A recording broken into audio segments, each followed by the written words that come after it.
ओम साई राम।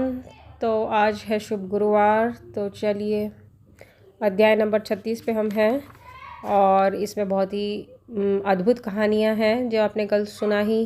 किस प्रकार से बाबा पहले से ही उन्हें ज्ञात था कि इन सब के ऊपर क्या बीत चुकी है। 30,000 रुपया वो रसोइया ले गया और किस प्रकार से उसने संकल्प किया कि मैं अपनी प्रिय वस्तु त्याग दूंगा और उसे जो है फिर वो पैसे उसने लौटा दिए रसोइये ने। तो जितनी भी कहानियों का कथन, जितना भी श्रवण है जो है आप बहुत ही मन से कीजिए, श्रद्धा सबूरी से कीजिए तो अवश्य ही कल्याण होगा। बहुत सारे इंसान के जीवन में तोड़ मरोड़ और क्या क्या नहीं होता है, परेशानी जो इस मृत्यु लोक में आता है तो किसी न किसी परेशानी से ग्रसित रहता ही है। तो बहुत ज़रूरी है मन को शांत रखना और आध्यात्मिक बने रहना। ओम साई राम। तो चलिए आगे की कहानी में हम आते हैं। अब दूसरा अतिथि अपनी कहानी सुनाने लगा। मेरे पास एक ब्राह्मण रसोइया था जो गत 35 वर्षों से ईमानदारी से मेरे पास काम करता आया था। बुरी लतों में पड़कर उसका मन पलट गया और उसने मेरे सब रुपए जो है वो चोरी कर लिए। मेरी अलमारी दीवार में लगी थी और जिस समय हम लोग गहरी नींद में थे उसने पीछे से पत्थर हटाकर मेरे 30,000 रुपयों के नोट चुरा लिए। तो इन्हीं के बारे में कल बाबा बता रहे थे, इन्हीं की कहानी। मैं नहीं जानता था कि बाबा को ये ठीक धनराशि कैसे ज्ञात हो गई। मैं दिन रात रोता और दुखी रहता था। एक दिन जब मैं इसी प्रकार निराश और उदास होकर बरामदे में बैठा था, उसी समय जो है उसको वही फ़कीर मिल जाते हैं और वो बोलते हैं कि तुम इस तरीके से कोपरगांव तालुक में शिरडी ग्राम में साईं बाबा नाम के एक जो संत रहते हैं उन्हें वचन दे दो कि अपना जितना भी प्रिय भोजन है उसको त्याग दोगे जब तक कि तुम्हारी राशि मिल नहीं जाता। तो इस प्रकार जो है उसने ये प्रण ले लिया कि मैं चावल को जो है उसे त्याग दूंगा। तो जब 15 दिन बीत गए तब वो ब्राह्मण स्वयं ही आया और सब धनराशि लौटाकर क्षमा याचना पूर्वक कहने लगा कि मेरे मति ही भ्रष्ट हो गई थी जो मुझसे ऐसा अपराध हुआ। मैं आपके पैर पड़ता हूँ, मुझे क्षमा करें। इस प्रकार सब ठीक ठाक हो गया।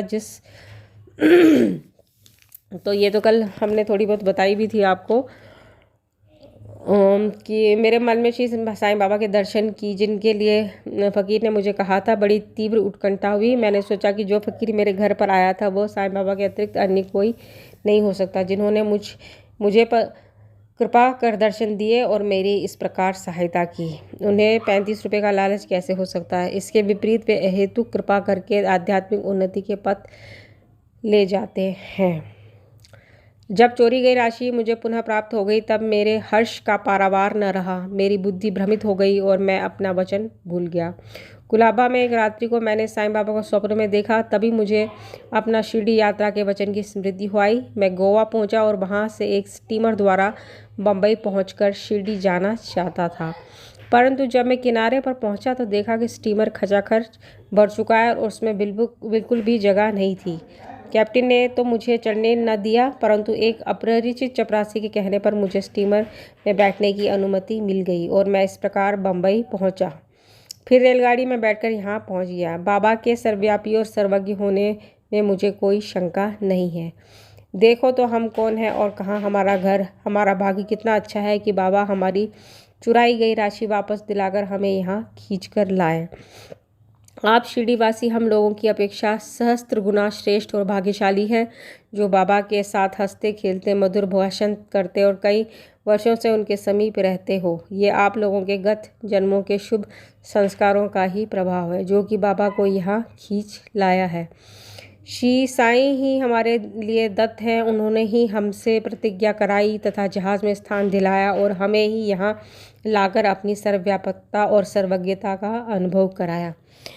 ऐसे सामान्यतः अगर किसी का धनराशि खो जाए तो क्या करेगा, कुछ नहीं, इधर उधर जांच पड़ताल करेगा और त्याग देगा। लेकिन बाबा ने देखो कितनी अच्छी उनकी सहायता की, किस प्रकार से उनको सही राह पे दिखाया। 15 दिन बाद अचानक ही वो रसोइया भी उनकी पूरी राशि दे गया और बाबा ने उनको शिरडी में भी बुलावा भेज दिया। तो इस प्रकार अद्भुत रहती हैं बाबा की लीलाएं। क्या कहा जा सकता है कब किसके ऊपर जो है वो अपनी कृपा दृष्टि कर दे, कुछ कभी किसी को कुछ पता नहीं। तो इसलिए साईं का ध्यान करते रहिए, साईं सच्चरित्र की कथाओं का श्रवण करते रहिए तो अवश्य ही जो है कल्याण होगा। तो ज़रूर कीजिए आप चैनल को साईं बाबा के सब्सक्राइब और पेज को कीजिए फॉलो। सभी का कल्याण हो इसी हमारी मनोवांछित इच्छा के साथ में। ओम साईं राम।